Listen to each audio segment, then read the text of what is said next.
excited to be here. Happy cold, wintry, rainy, snowy day here in Las Vegas. It is, I know those of you that live in the West Coast, or excuse me, the East Coast that are hearing me say this probably think I'm crazy.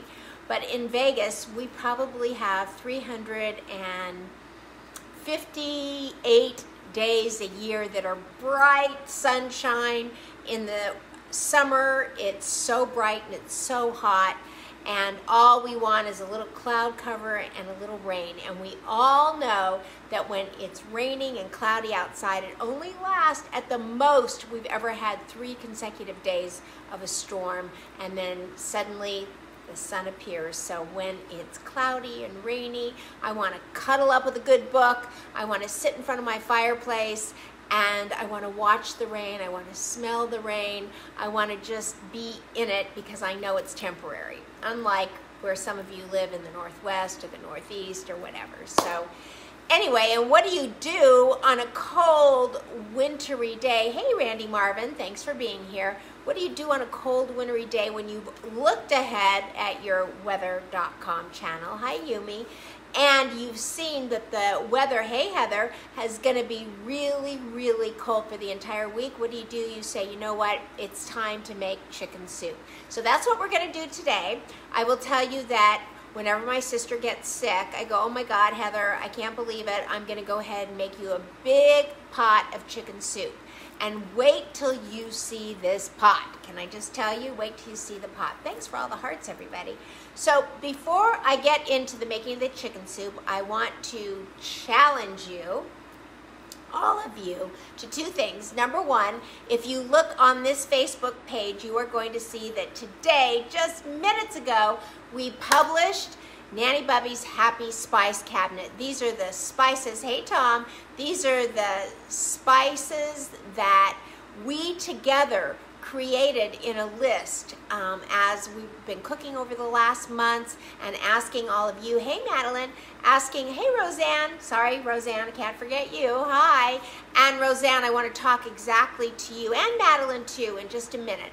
But these are the spices that we've all come, and I've made a list. It's 19 essential herbs and spices, and we published it today. I posted it. Hey, Dina DeBuff, how are you? You're a new one. Thanks for being here, and Andy's here. Oh boy, we're gonna have a party today. That's great.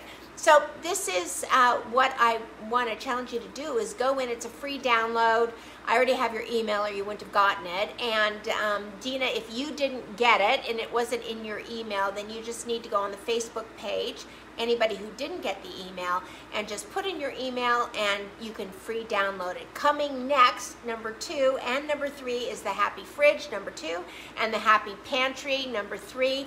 And once you've got spices and pantry items and fridge items, hey, Jennifer Tuttle, we will be able to cook anything together. So that's what's great. Now I'm going to challenge you to another free giveaway, but you have to do something to get it. So do you remember this fabulous tomato?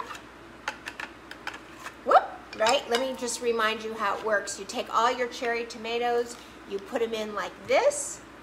Got that? Now let's throw some red ones in there. Now, do you know how long it would take me to run a knife through all of these tomatoes? I bet you, it takes all of us. But instead, we load them in here. We take this, which has a blade right in the middle of it. Can you see that? There you go. And down we go, all sliced. Watch this. And there you go. All those tomatoes, what did that take me? 30 seconds, all sliced. So this is what I'm doing. I am giving 2 of these away on Thursday. 2 of these away on Thursday, and I might even give 3 if I'm in a good mood. And this is how you win one. Are you ready? All you have to do is invite as many people as you can to Thursday's show. I'll tell you about that in a minute. And how I know that you invited them is that when they show up for the show, just have them put your name in the chat. And that's how I know. And you can enter as many times. So if you bring 5 people or 10 people or 8 people, and say, everybody, hey, join the show and put my name in, that's how many times you will enter the drawing. And I will pull 2 2 names out of the colander or the pot, and you will win. And the reason that it's so important that we get as many people there as we know is because I'm going to be interviewing on Thursday Nancy Holla. And Nancy Holla is a brand specialist. She's the brand whisperer. She helped me with my website. But here is the thing about Nancy that I love. She understands me so well, and she understands all of you so well, is that she's very committed to the woman and or the man, but she mostly works with women because she's a woman herself, and she understands that we are living life's second half to the fullest. If not now, when? Dream your next best dream and go after it. And she's got some beautiful sayings, and she herself, who actually had never found real love in her life and had raised 2 children all on her own and created a beautiful home for those 2 children, those empty nested children, she for the first time in her life has found true love. It is such a beautiful story. And she is encouraging and loving, and above all else, she loves to cook. So Roseanne, the reason I bring you up is because you just started painting in the last 2 years, maybe 3 years, and you really are living life's second half in a way in which you never knew you would. And I myself am living and cooking and doing these things that I used to be afraid to do, and my family would leave whenever I cook for them. Now they all come running. So I invite you all to invite everybody to Thursday's show and win your tomato slicers. So, okay, you ready? Let's go. All right, let's see how many more people we can invite right now. So I am making chicken soup. So after Friday and talking about the chickens and all of the chickens, the very easiest way to put chickens into a cauldron, which you're going to take a look at this cauldron in just a minute. You will not believe the size of this cauldron. My sister gave it to me as well. That's why whenever she's sick or needs soup, I make it for her. But I literally just kind of slice the plastic very, gently on the side, and I literally open, I just didn't want it to splash all over, so I'm just giving you the technique. And I open it up, and I just let that chicken slide right out into the water. Now, when you talk about disinfecting it on the inside, like I did on Friday, I don't do that when I'm boiling it, because as it sits in the boiling water, anything that might have been there is going to be boiled and disinfected. So that is how I do this. Well, thank you, Dina. Okay, ready? Are you guys seeing this pot? Are you seeing how big this is? So inside this pot are 2 whole chickens. Let me see if I can grab something. I'll just pull one of the chickens up if I can. Go right into it. There we go. I just put them in right before you came. I'm getting this water, trying to turn it up to get it to simmer while we're all here. Now, my grandmother used to call this white foam that comes on top the scum of the chickens, and she always used to try to spoon it off. I actually really don't do that. So if you're ready, let me turn you back. Can you believe that pot? I wonder if you could tell. Yeah, I know. Look at that pot. It is just huge. I should probably back up and show you at a distance. It looks like a witch's cauldron, but I will tell you that when I make soup, and this soup is going to cook for the next 12 hours, believe it or not, and I will finish making it for tomorrow's show, and I'll show you how I jar it up and can it up and put it in plastic containers and freeze it up and then make some for dinner and everything else, because this is a process that literally is almost a 24-hour process. I know that sounds horrible, but when you start with a pot this big, you can do that. Of course, you can slim it down if you want, but this is how I do it. So if you're ready, give me a thumbs up if you're ready. I'll back you up so that you can see. One of these days, I'm going to have a cameraman, you guys. Okay, so we're going to start with 2 chickens in the pot. One tip, if you want, I will sometimes get thighs and legs, the quarter of the leg and the thigh, and I will ask the butcher to smash the bones on both the thigh and the leg. And so I will work with 2 whole chickens, and then I will take about 6 thighs and legs connected, smash those bones. And the reason you're wondering why I smash them is that the bone marrow is in those bones and you want it to come out very easily. And this very quickly turns to bone broth instead of just chicken soup. And that is about the healthiest protein that you can consume. And if you are looking to cleanse yourself or do a fast of any kind, bone broth and homemade bone broth is the best. So that's an extra tip if you really want to dig down deep, but I'm not doing that today, simply because when I went to the grocery store yesterday, they were all out of thighs and legs. So I'll show you that technique another time. So now we're going to start with the onions, leaving the skin on, but I'm taking this piece off because it looked dirty.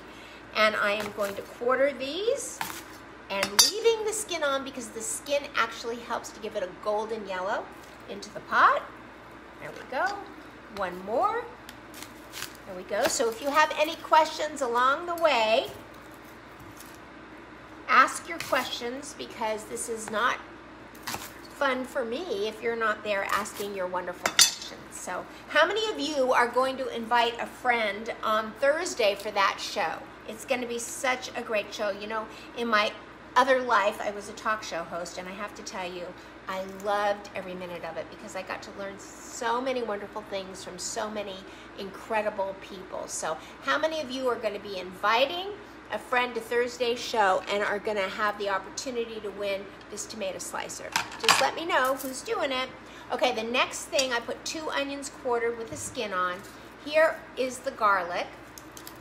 And usually I use 2 heads of garlic. I don't know what happened. I think last night for dinner, if you saw me post the sausages, I forgot that I specifically bought for the chicken soup recipe yesterday morning, and I used a whole head of garlic in that. And so that's kind of a bummer because now I only have 1.5 heads, but here we go. Skin on, everything right into the pot. Now, one of the keys to really good chicken soup are parsnips or turnips, because certain time of year you can't find the parsnips, certain time of year you can't find the turnips. So we replace one with the other, and I cut them lengthwise just to open them up, skin on. These were washed with food grade hydrogen peroxide. Interesting leaving the skin on. Oh yes, because the skin on the onion helps to add color to the broth. Just an old trick that my grandmother used, and whether it's true or not, it's the way she did it, so it's the way I do it. I'm also leaving all the skin on the parsnips and the carrots because that's where the vitamins are. And so in we go. Now, here is one of my favorite things, talking about adding color. Are you ready? This is, anybody know what this is? Anybody know what this is? I'll give you a minute. Give you just a minute. I know there's a big delay, so let me cut it one more time. Usually it's much more golden on the inside. It's almost like a golden brown on the inside. It's almost the color of my cabinets behind me. But does anybody know? I'll tell you, it's a rutabaga. And this, beyond anything, I mean, I've never cooked with a rutabaga ever, but there was no turnip once, and I grabbed the rutabaga. I asked my favorite produce manager, nope, not a turnip, Roseanne, it's a rutabaga, but I asked my favorite produce manager, and I said, what can I, hey, Tina Kunzer, wow, how are you? So good to have you here. And I said, what can I replace with a turnip? And he said, a rutabaga. And I said, well, I don't know what that is, but I'll give it a try. And I will tell you that the depth and quality of the layered flavoring that a rutabaga gives is amazing. And also the rutabagas have this really dark golden, much even more so than the onion of a skin of an onion. And so I always put a rutabaga in if I can find it. If it's in season, it usually is. Now we're going to go with the carrots. Recipe calls for about 4 or 6 carrots. And since I've got so much water, have you guys seen, for those of you who just tuned in, look at that cauldron. Can you believe how big that is? This was a little gift from my sister many, many years ago. So she always gets the first 3 or 4 quarts of soup when this comes off and when it's done. This again cooks for 12 hours all night long. It's almost a 24-hour recipe, but it's worth it because you only need to make it about once every 4 months, and you have plenty in your freezer to work with. So, okay, I did cut the ends off. You probably don't necessarily need to, but I did. And then I'm just gonna take these carrots and I'm gonna kind of, if you can see that, yep, there we go. And I'm cutting these just in quarters. How many of you saw the snow today? Hey, Ryan McNamara, so glad that you're here. Look at this, these carrots. That's just the size. Makes it easy to get them out later because everything that we just put in here is going into the garbage can tomorrow. And one of the keys to making great chicken soup that I always pick the day to make it, because I always pick it the day before garbage day, especially in the summer, because you don't want it sitting for 5 days in 120-degree garage in your waste can, even though you wrap it in tight and plastic, because it will start to stink to high heaven. And so tomorrow morning at 7:15, that garbage man is coming, and this will have cooked all night long. So about 5 o'clock in the morning, I will come in here and I will take out all of the hard stuff that's in there. Now, with regards to the chicken, and how often do you sharpen your knife? It's a great one. Yeah, I don't sharpen it that often. I take it to Williams-Sonoma on the first Saturday of every month. They used to, before COVID, had a knife sharpener there, so a man that came and sharpened knives. I've never had this one sharpened, and I've had it for, when did I get this? I got this like last Christmas, so it's been over a year, and I've never sharpened it. It's the Global vegetable knife, and as you can see, it's got little dents in here so that as you're slicing, it doesn't, these little air pockets keep it from sticking to the knife, which I love. Hey, Teresa, it's good you're here. I'm glad to have you here, and I love it. And one of the other things, and I forgot to mention this on Friday when I was making the roast chickens, but Whole Foods and the FDA will not allow commercial butchers to use wooden knives. And why? Because it's like a breadboard. The poultry and, you know, what is toxic, the salmonella about poultry, would get into the wooden knife handles and stay there. So these are stainless steel handles, and they, to me, they feel so safe. They're easy to wash. You don't have to worry about the wood warping. I give these a really good hot water wash, and I never worry about anything. So love those knives. Thank you for asking. Okay, next thing is the celery. Now, I washed this celery a couple days ago. It's been in my refrigerator, and to remind myself, because I put it back into the grocery plastic, I put in a white paper towel just to remind me that these were already washed. These are not just sitting here from the grocery store unwashed. So I knew I didn't have to wash them again. That's just my little trick. If, you know, you don't always have to put everything in a Ziploc bag, but in the event, I'm just cutting off the ends of these because they looks like they've been in that refrigerator for a time. But that's a perfect celery to use in your soup, because that way it doesn't go to waste. Just stick them in, all the flavor is there. Off we go into here. Okay, next thing. Now, this is a little trick. Apple cider vinegar. Why? I'm gonna put just a tablespoon of apple cider vinegar into the chicken soup.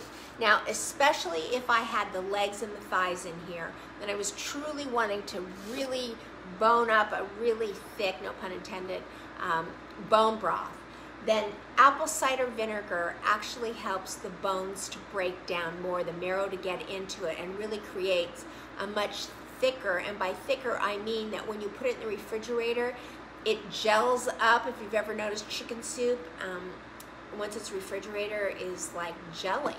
And then once you start to heat it up, it liquefies.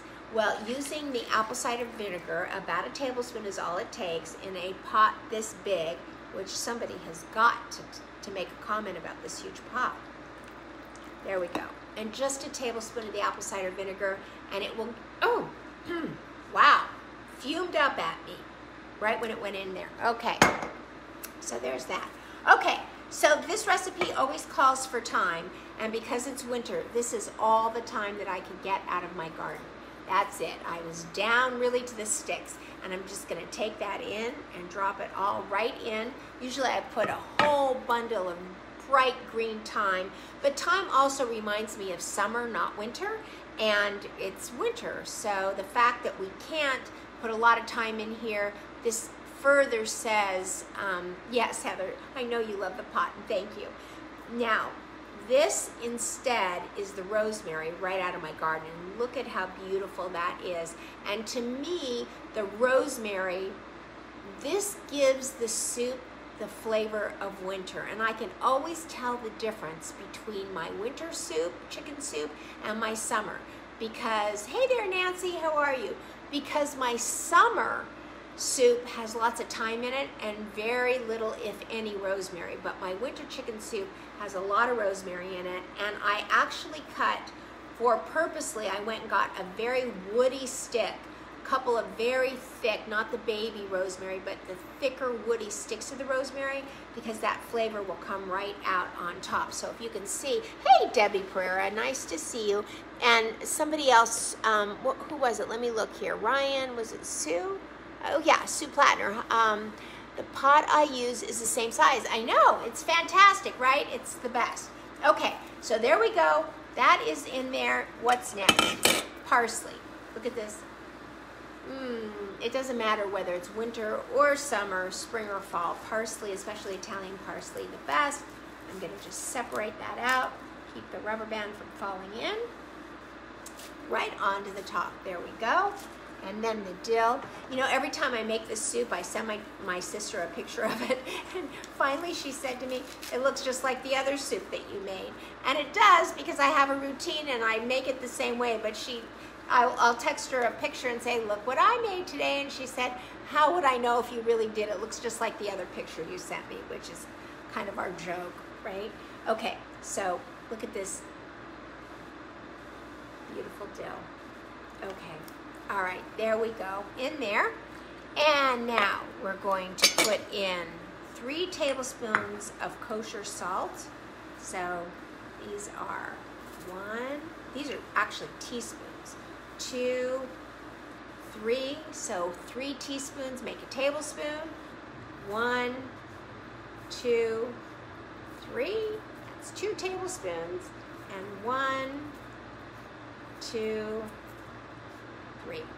Now that may seem like a lot of salt, but I'm going to tell you, if you don't salt your soup, it ends up tasting like dirty dishwater. It really does. It just has a flavor that you really truly don't want. But what you do want is a really rich broth, and kosher salt brings out all the flavors, all the layers of flavors that are in here.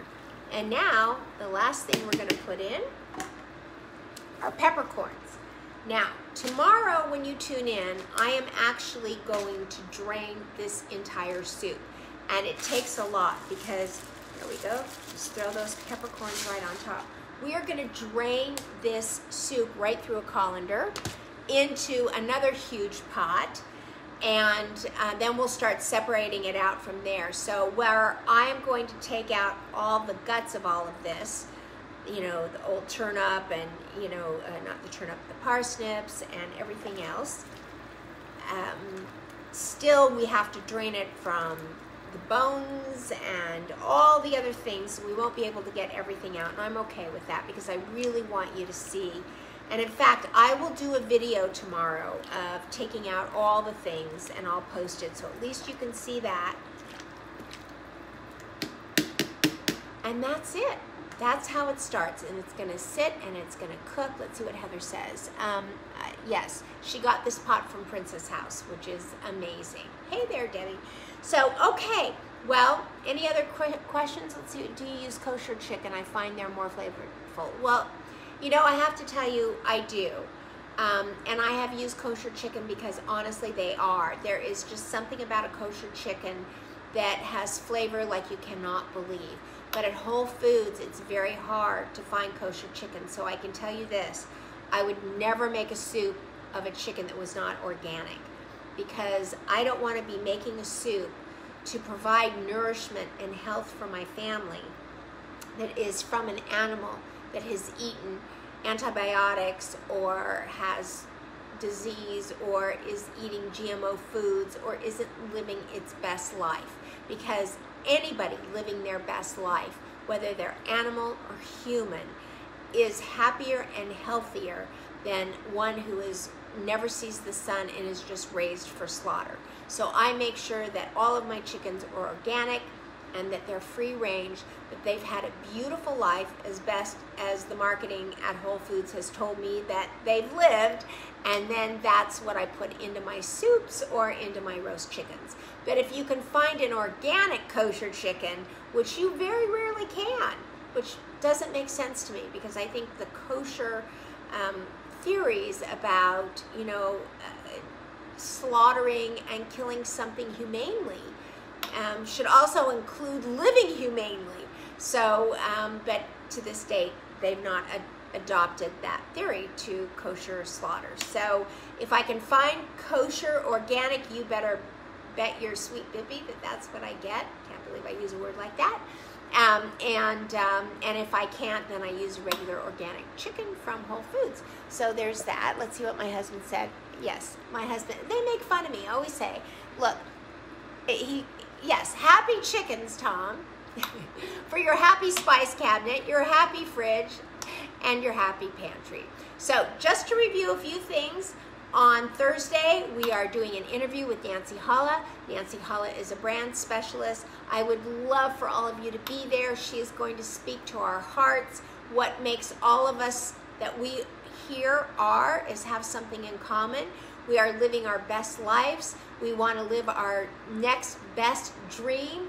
We want to live life's second half, and if not now, when? What are we waiting for? Let's get out there and let's do it.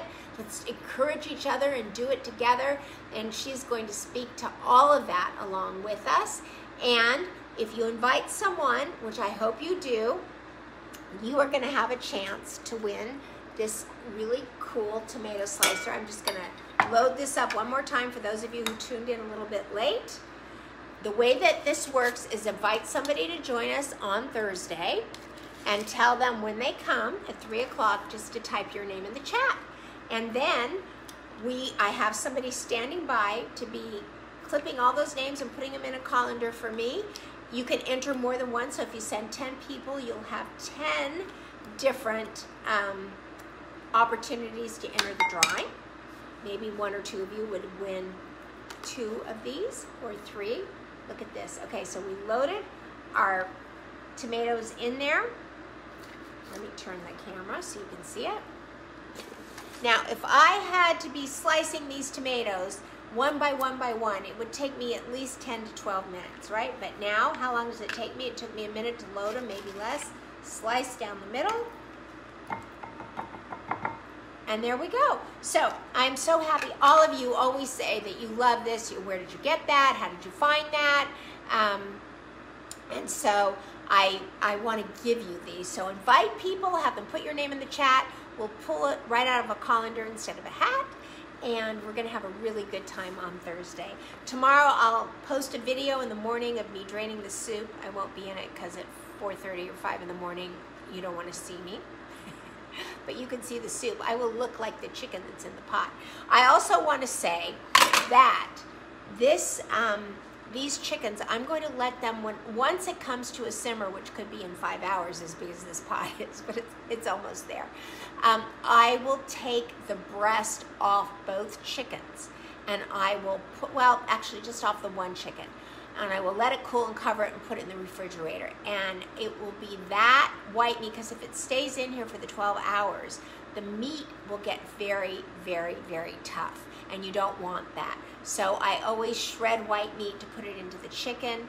My sister prefers dark meat, but the dark meat just doesn't get tough, and it actually almost dissolves into the soup. So after an hour of a simmer, remember to take your breast off of one chicken and set it aside into the refrigerator for the final making of the soup that you're going to eat tomorrow night. So if that's it, any questions? Let's see, your new thermopop arrived today. Wow, that's awesome. I love that. And the instructions give you temperatures for just about everything that you eat. I know, I was testing mine over the weekend, and I can hardly wait to take it out and use it on the grill, which I've used one time, and by the way, that grill is so filthy, I don't know what to do with myself. So any tips on how to clean a grill, especially when it was beautiful and stainless and sparkled and Now it looks like a grill that's been used, but oh well. Can't keep things new and beautiful for too long. That's it for me today. Any quick questions? Anybody? I'm going to put this in with salmon and roast salmon for dinner tonight. Do a little bit of rice cauliflower for a side dish. I'm going to roast some tomatoes and some parsley and some dill on top of the salmon, and we're going to have a great dinner. And remember, download your Happy Spice cabinet. Let me know how you love it. And I love you all so much. And so on the count of 3, all together, 1, 2, 3, go out and spread love like butter. Bye, everybody. See you tomorrow.